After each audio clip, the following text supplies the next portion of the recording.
Yo, before this video starts, I just want to quickly say, if you have any feedback about Infinite Warfare Zombies, any feedback whatsoever, whether it's a bug you've encountered in your game, something you want changed to the gameplay experience, whatever it might be, okay? Leave a comment right now down below in the comments section, and I will go through absolutely all of the comments, even if there are like 5,000 of them. I'll go through all of them and try and compile a list so we can make some positive change, okay? Do it. Hi guys, MrRoflWaffles here. As the title of this video says, Infinity Ward have done something amazing.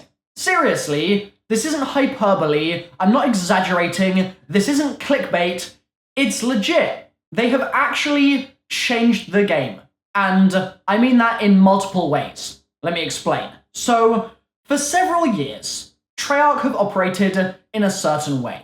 Zombies as a game mode has been very much kind of pushed to the side in terms of Activision marketing and things like that, because it was a mode that was never meant to be. Mark Lamia has talked about this at his DICE talk, for example. You've had Jason Blundell talk about it. Jimmy Zielinski's talked about it.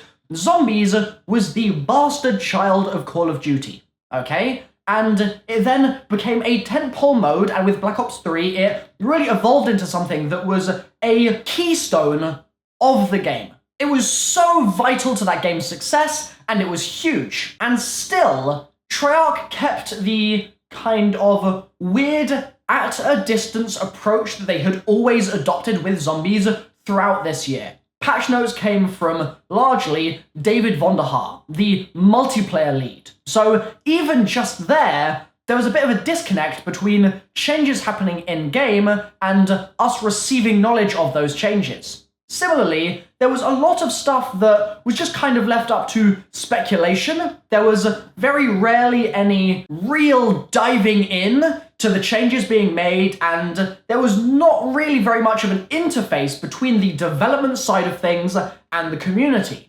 I did my absolute best to try and create some kind of bridge. So when I talked to Jason Blundell, I had several opportunities this year. What I did is I tried to bring to him things that the community have said and have been saying for years that need to be or should be implemented into the game. And Jason himself can attest to this, that the first time I met him, we talked for like 6 hours through so many changes that I had brought to him from the community, from the high round players, from the new players, from my viewers who love the story, from absolutely everybody. I brought him so many ideas to implement into the game, and some of them, I'm sure, he took on board and thought were good ideas and brought into Black Ops 3. Others he probably thought were silly, but he at least heard them and had that kind of discussion with me. And that's something that Black Ops 3 really, I felt, was kind of lacking in many ways, and so I tried to facilitate that wherever I could.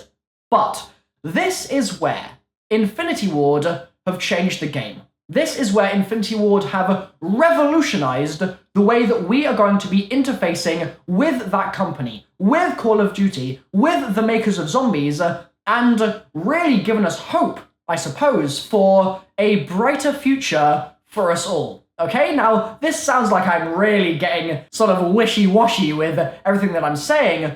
The reason I'm saying this is that we've just been given patch notes, okay, for a patch that came out for Infinite Warfare Zombies by Ashton, who is the community manager, or one of the community manager leads for Infinite Warfare and Infinity Ward, and also from Brian Bright, the project director for Infinite Warfare Zombies, okay? This really feels so good, because what they have done is they have seen the droves of feedback that we have been providing since launch for Infinite Warfare, and they've really, quite swiftly, done something about it. The game's been out for what? Just over a week now? And we suddenly have a huge slew of changes to look at that are really, really positive, okay? So I'm going to read through some of these now. If you want to skip through them, then by all means feel free. It's going to take about a minute or two to get through them all because there are a lot of changes. They actually said that there were over 1,000 bug fixes in the title update across MP and Zombies for this patch. So they've done a lot. A massive amount of work in the last week. And some of those for Zombies include: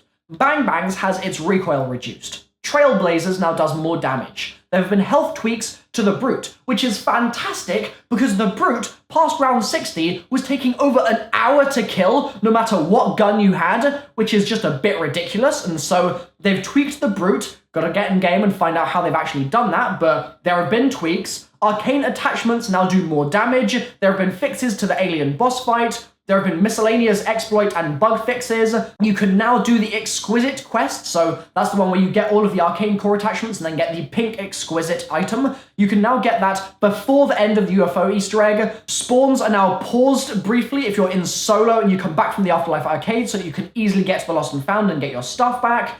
Fortune cards are ordered by rarity. They've fixed the boombox in the DJ quest so that it doesn't damage the SETI anymore. There have been melee improvements, which hopefully means no more lunging all of the time, fingers crossed. They've reduced max ammo cooldowns, so we'll get max ammo more often. There have been attachment selection fixes, various fixes for certain combinations of perks, cards, and weapon attachments. Fortune cards are consumed if players leave a match before it ends, unfortunately, I guess. Leaderboards were incorrectly summing scenes instead of posting highest scene. This is now going to be posting properly. So that alone, okay, is just the best news. So much good news in there. Brute changes to the way that the arcane core system works when you're trying to get the Exquisite Easter egg done. Changes to the way that the alien boss fight works. Hopefully that is fixed in games where you're in 4-player now, because that was ridiculous before. There are so many good changes here, okay? And we are hearing this not only from Ashton, who is the community lead, so it's exactly who you'd be expecting to hear these sorts of changes from, but also from Brian Damn Bright. This is like Jason Blundell hopping on Twitter and being like, yo, these are the changes we're making to the game, these are how they work, this is the feedback we've received, let's do it. It's unheard of. It's unprecedented. And it's great. I mean, I was talking to Brian. I actually met him for the first time at the launch for Infinite Warfare. And when I was talking to him, I said, you know what you should really do? You should jump on Twitter and start posting about the patches you do and start posting about all these sorts of things because Treyarch never did that. And he was like, what? Treyarch never did that? What are they doing? Like, come on, right? And I was like, yeah, this is a perfect opportunity for you. And he was like, well, I don't have many followers, but I don't know, I could certainly do it. It would be easily done. So I'm really, really glad that this is happening now. I'm really, really glad that Infinity Ward have taken this feedback on board and made over 1,000 bug fixes in this most recent patch, but also they're changing the way that we interface with a Call of Duty developer, which is just fantastic.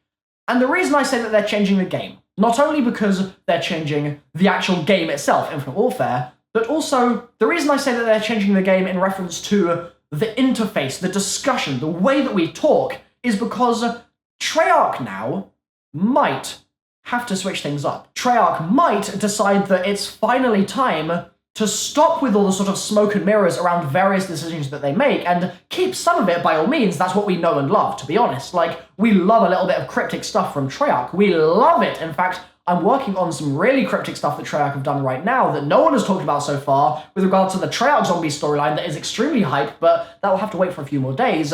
But what they've done here, what Infinity would have done, is they've basically said, that approach has worked for you, Treyarch.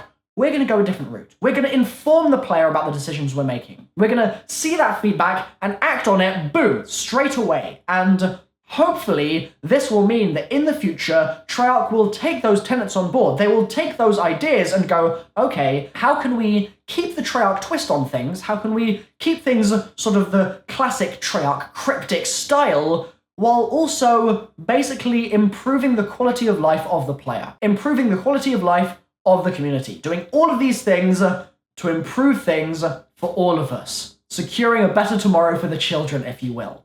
I think that it's great. This gives me a lot of hope for the rest of the year in terms of the DLCs that we'll be getting for Zombies in Spaceland. I have a lot of talking to do about the way that they've implemented things like the story in Zombies in Spaceland, which right now I personally feel is really rather weak, but it could very well change and could change tomorrow for all we know. I think that it's just a matter of time, and it's also because they're gearing up and getting into things, but I don't want to digress too much in this video. Generally, I have a lot to say about Infinite Warfare, and this is basically a change that gives me even more positive things to say about it that I hadn't already had. So, it's great. It's just great news. Infinity Ward have done something amazing.